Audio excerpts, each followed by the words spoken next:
Eu sou bem sincero dizer o seguinte. Você é pré mesmo? Eu sou pré. Mas eu digo, mas eu não fecho a questão. Eu já até falei isso aqui. Eu creio porque 3:10, porque guardaste a palavra da minha perseverança. Aliás, tem vários argumentos aqui. Eu te guardarei da hora da provação que há de vir sobre o mundo inteiro para experimentar os que habitam sobre a terra. Eu queria falar de alguns aspectos aqui. Primeiro, eu queria dizer o seguinte: a língua grega é uma língua declinável, como o alemão é, como o latim é. Isso significa que você pega uma palavra, você muda o sufixo, o finalzinho dela, você já dá o sentido. Por exemplo, logos, palavra, né? Logo é um genitivo da palavra. Logo, na palavra, com a palavra, né? Ou seja, muda o sufixo, você não precisa da preposição. E no grego koiné, diferentemente do grego atual, que usa muito mais as preposições, praticamente não se usa as preposições, embora elas existam.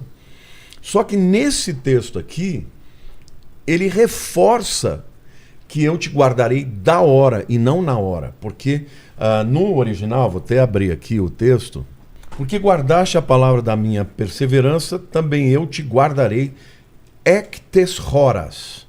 Essa preposição ou ex, é a preposição que forma todas as palavras que nós temos na nossa língua que representam de dentro para fora. Por exemplo, êxodo é uma palavra grega. Como se fosse from do inglês. From.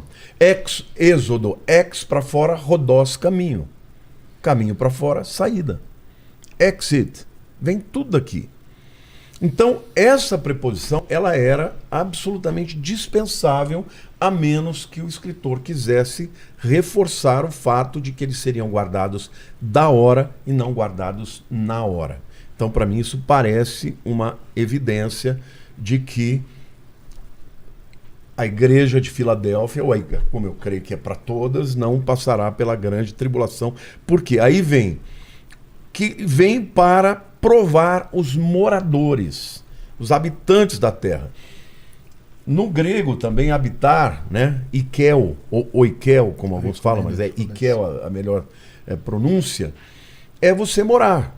Mas katikel, ou katoikel, usa também um prefixo katá, que significa para baixo. E a palavra katoikel significa não só um camarada que está morando, mas um camarada que está profundamente enraizado àquele lugar.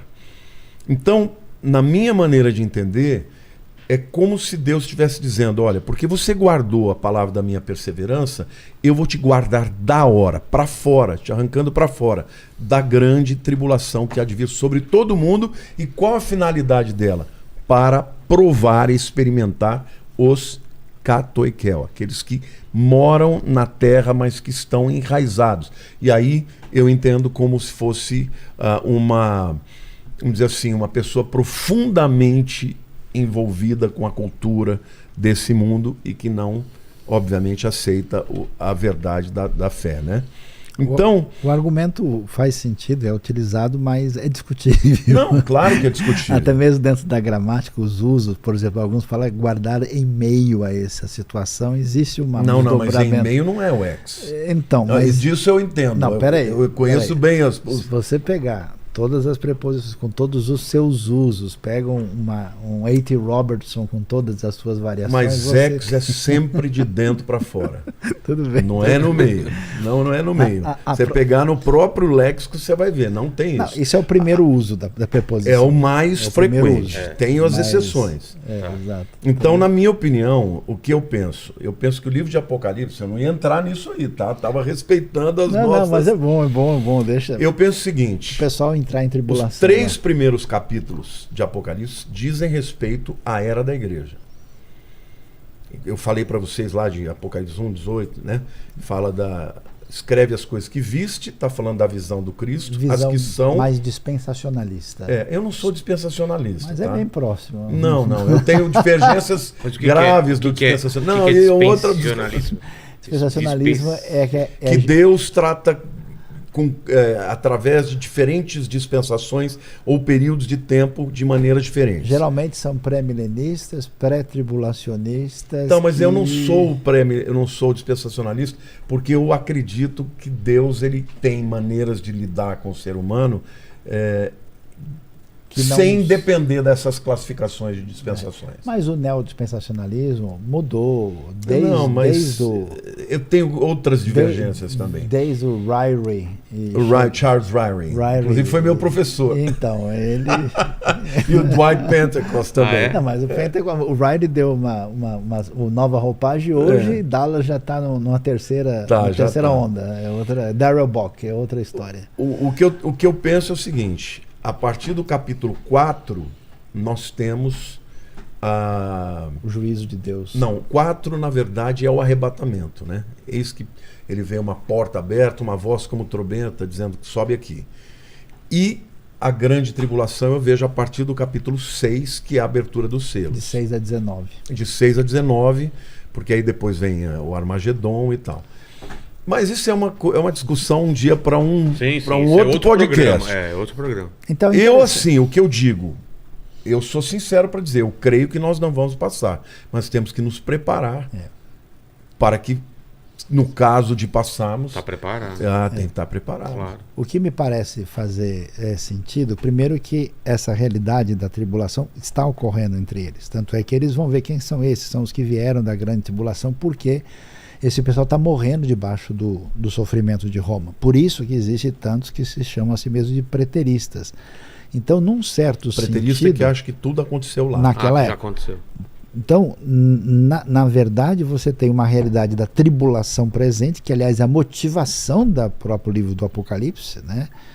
E você tem a realidade em que a igreja sempre vai enfrentar uma igreja verdadeira, a realidade da tribulação, e você tem uma grande tribulação no futuro, que é o desfecho da história. E parece fazer muito sentido que é difícil que a igreja suba como noiva purificada para o seu marido sem passar por um processo de alinhamento. Então, por isso que eu acho que a igreja enfrenta a tribulação, né? E, aliás, não existe igreja verdadeira sem tribulação, no meu entendimento. Não, no meu também. Eu creio que a igreja passa por tribulações. Mas não dessa última. Não é nem pesada. Para mim, a questão... É definitiva, a última. A minha questão não é o fato dela ser muito pesada. A minha questão ela é muito mais profunda, no sentido de que, por exemplo, você não tira a tribulação com 7 anos se você não entender o texto de Daniel 9, de 24 a 27. Que é a última semana de Daniel. Que a última semana de Daniel seria a grande tribulação. E lá, mas eu sei que o Sayão não acredita que sejam 7 anos e tal. Não, eu não falei nada, eu sou inocente. Se você é milenista, você não... Eu não acredito em amilenista e pré-milenista. Eu acho que são esses que são divisões artificiais. Tá. Na verdade, assim, lá o texto diz que essas 70 semanas, e a última delas certamente é a grande tribulação, são destinadas para o teu povo e a tua cidade. Isso é o anjo Gabriel falando para quem? Falando para Daniel. As primeiras 69 semanas se cumpriram até a vinda de Cristo. Até a vinda de Cristo. Dá para você fazer a conta para ver quando Jesus morreu. Quando é cortado, ungido, né? A palavra cortar no hebraico, karat tem a ver com matar também, né? Que também tem a ver com aliança, né? Brit, da mesma raiz. Então, essas 70 semanas não são destinadas para a igreja. São destinadas para o povo de Daniel e para a tua cidade. Então, o centro dessa grande tribulação será Jerusalém, e os destinatários das primeiras 69 foram os judeus. Por que a Septuaginta? E tanto é que existe um hiato ali. Quando você lê o texto, depois fala de que haveria destruição do templo, você vê ali nesse texto, depois você vê a multiplicação das guerras e das mortes, de tudo que tem de ruim, e aí depois vem o início da última semana com um acordo de paz que vai ser feito pelo anticristo.